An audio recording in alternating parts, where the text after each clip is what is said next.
Hey, what's up, studs? Ryan here, or MandRproductions, and welcome to my review of the LEGO Star Wars 2020 Sith TIE Fighter. It's set number 75272. It includes 3 minifigs showed down on the bottom right. We'll take a look at those in a moment. And it has 470 pieces. This set will set you back $80 in the United States. Very, very pricey. You notice there is no piece count on the box. That is because LEGO was so kind to send me this set for free to review, so thank you very much to LEGO. But that being said, it will not sway my opinion on this set.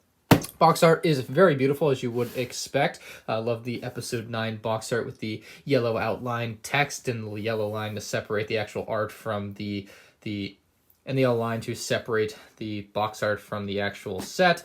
On the back side of the box, you'll see the TIE Fighter inside of a hangar here, presumably on some sort of First Order Star Destroyer. We then have Finn, we have the Knight of Ren, and then the First Order TIE Pilot, which kind of interested to see if they made any changes to since the Episode 7 version. I don't know if they would have needed to make any changes, but we'll see if they did during this review. So that is the box. Let's go ahead. I'm going to open this up, and right now, I guess we'll take a look at the minifigs.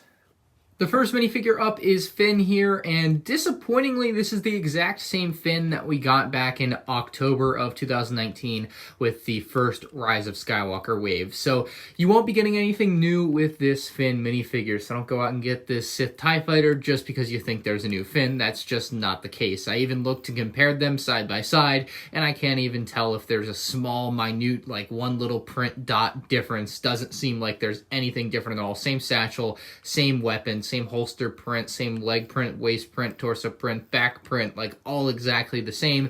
Even the face prints. You have the one scared face, you got the regular Poe hair for Episode 9 there, and if we pull that up on the back side, you'll see he's got a very happy face, but again, those are already available in another set from Episode 9. It's a good figure, we've just seen it before, so it's not exclusive, I guess.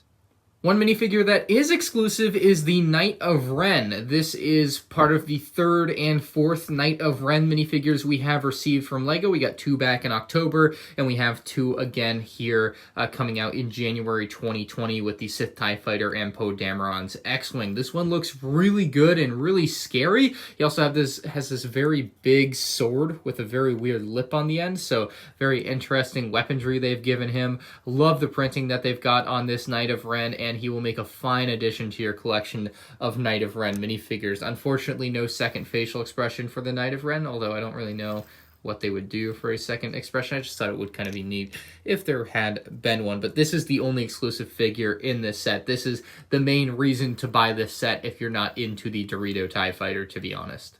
And finally, the First Order TIE Pilot. I kind of wish we got a Sith TIE Pilot, like one of these, but in red. I think that would have been really cool. I know it probably wouldn't have been accurate to what we'll eventually see in Episode 9. I haven't seen the movie as of the filming of this review, but with the red markings on the TIE Fighter, I think a red TIE Pilot would have gone really nicely with that. Even if it was like a second figure throw in, maybe a polybag in the future could be cool. I don't know, just an idea I'm throwing out there. Anyway, as far as I can tell, I did compare this to another First Order TIE Pilot I have. This character is not new in any way. There are no even small print changes on the First Order TIE Pilot from previous versions. Underneath the helmet, you will find a regular angry clone face, but I do still really like this figure. This is a really nice minifigure. If you don't have one of these, this is a great set to pick it up in, I'd say. I love the rubber tubing that they have come down out of the helmet and basically attached to the torso there. It's just a really detailed and fun minifigure. He's got the small blaster pistol there, but those are all 3 figures. I kind of feel like they should have included one more minifigure for an $80 set. I just don't feel like there's a ton of value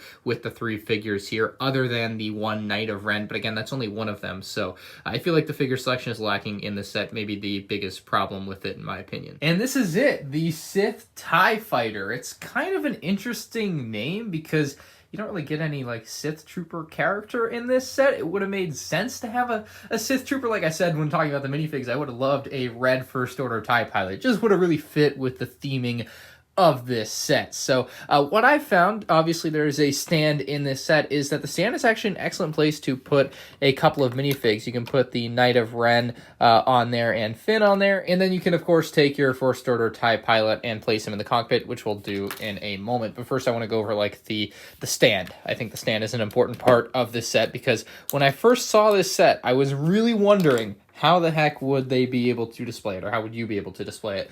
And that was very quickly answered when we found out that it would have a stand. And the stand is very simple. I mean, it's only about 10 pieces. It uses these very large pieces to make up the bulk of the support system, and it's super simple. I mean, really brain dead simple. You have a tile on top and a plate on top, and literally all that needs to happen is you take your Dorito TIE Fighter, you're basically lining up these two overhanging plates onto there, and you drop it on, and it just kind of works, which is great. It just works, and that's all you need it to do, because otherwise, without the stand, as you saw, it just kind of leans forward onto the front end of its wings, which is fine, I guess, but it doesn't look that great on display, versus now you have a stand so that it's correctly oriented and actually looks good on display. So I think that's an important aspect of this set that will make a lot of people happy. Looking at the cockpit of this set, you can see a wonderfully designed print on the windshield there. Looks absolutely gorgeous. It is, of course,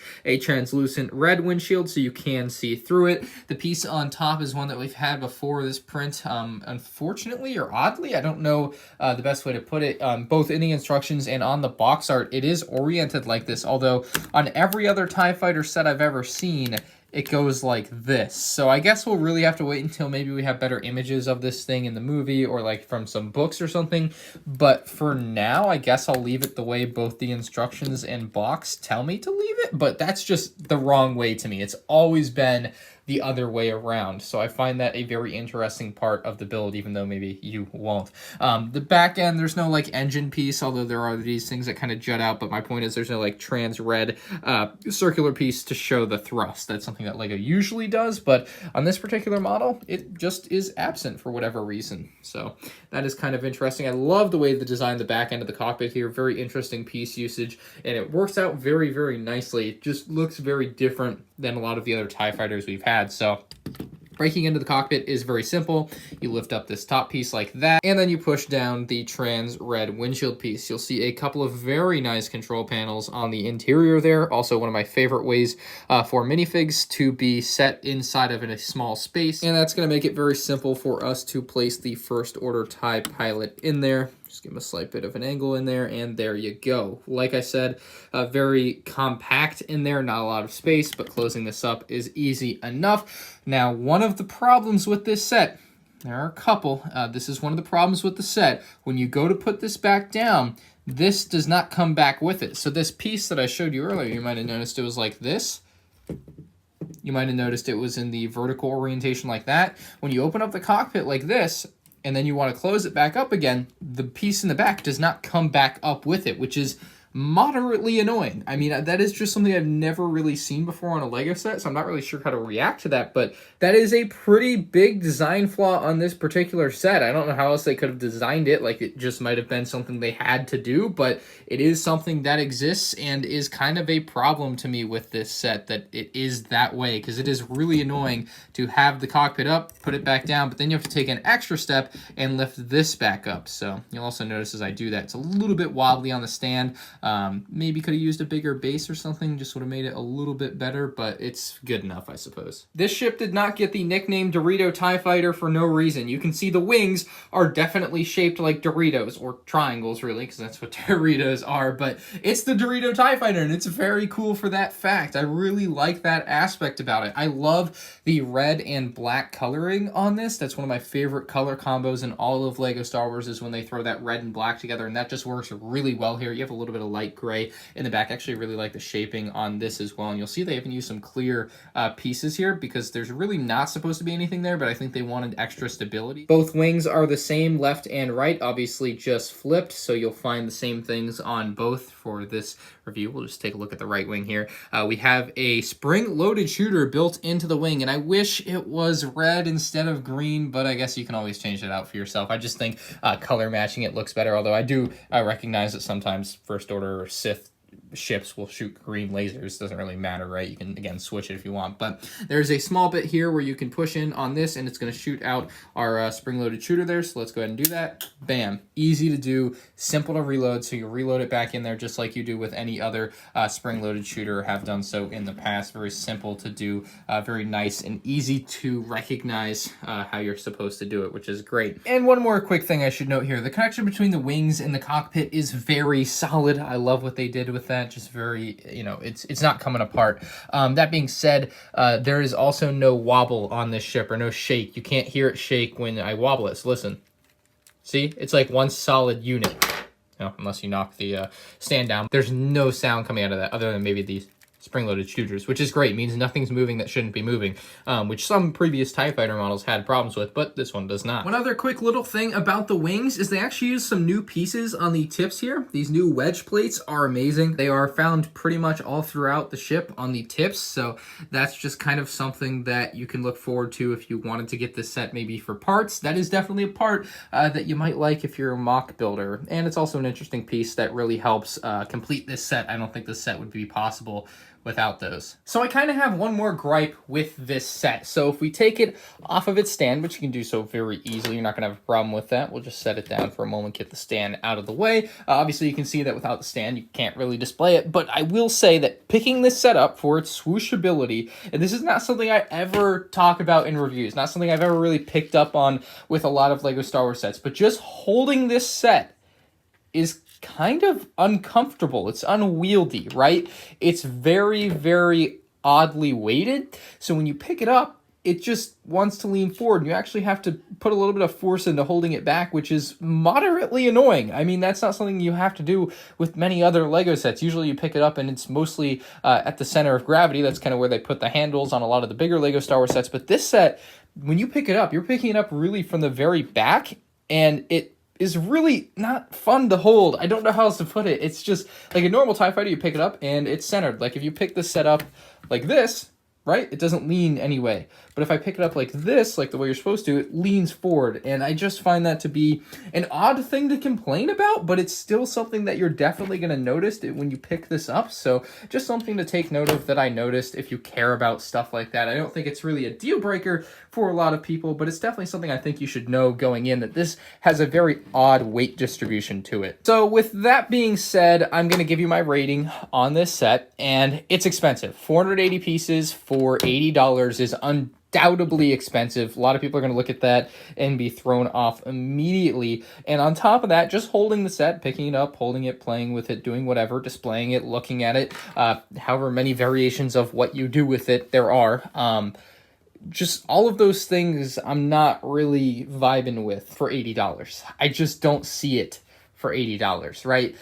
The TIE Fighters in LEGO continue to get more expensive, and this is just their latest justification to up the TIE Fighter price again for whatever reason, with only one exclusive minifigure being a Knight of Ren. Like, they couldn't have thrown in another Sith Trooper or something. Really might have added that extra value for some people to throw them over the edge to be like, all right, maybe this set's worth it now. But no, I'm just not seeing it on this one. It's not worth $80. Do not buy this for full price. I think you are doing yourself and fellow LEGO fans a disservice by telling LEGO something like this is okay. I think this is a much better set, $60 and under. I think it's a much more fair price. That being said, my rating on it is going to be a 7 out of 10, and a lot of that is heavily influenced by the price, but also by the odd weight distribution. I know that it's just a factor of the way the set is designed, like the way the ship in Star Wars is, doesn't lend itself to having a very nice handling experience, but that's just what I'm getting out of this. You know, that's my opinion on the set. So if you guys did enjoy the review, please leave a like. If you're new to the channel, subscribe. If you have anything to say about this thing, leave in the comments section down below. You can check out the rest of my 2020 LEGO Star Wars set reviews on the end card now. Peace out.